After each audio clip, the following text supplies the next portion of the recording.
Hey Up City, just checking in today with another segment of Cup of Joe, Cup of Jesus, whereas we brew a cup of coffee and we talk about Jesus for just a few moments, and this is our timer right here, right in front of you. All right, now, last weekend we talked about purpose, and our purpose is to share and show Jesus to the entire world.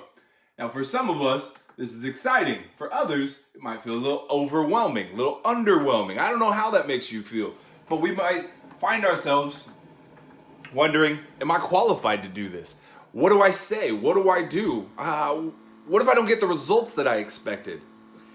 And these questions are totally normal. And I began reading through the Gospel of John, thinking about this, and notice that Jesus repeatedly is quoted by John saying, everything he did was for the Father. Everything he said was representative of the Father. Everything he did pointed to the Father.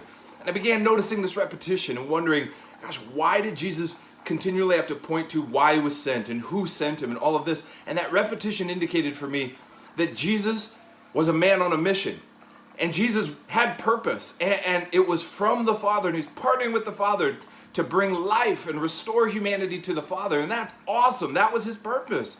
And you know what he needed to do was continually be reminded, not just for himself, but for those around him, who sent him and what he was sent to do. And I was thinking about what Jesus has sent us and called us to do and what our purpose is. And Acts 1:8 is a common passage that we can look to and see that.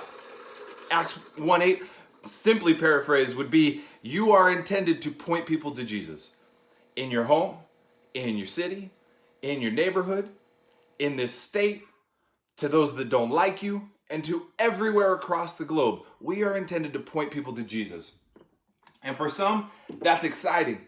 And for some, we're going to want at different times to disengage from that purpose, to give up on that purpose, to replace that purpose with something else, maybe a little more flashy or a little more interesting or engaging. And in those moments of discouragement, those moments of wanting to give up, man, let's be encouraged by what we see in Jesus. Remember who sent you and remember what he sent you to do. Keep that on the forefront of our minds, and we will keep our purpose on the forefront of our minds. Church, we love you. Hope you enjoy your cup of Joe this morning and your cup of Jesus. And let this just be a reminder to keep our eyes on Christ.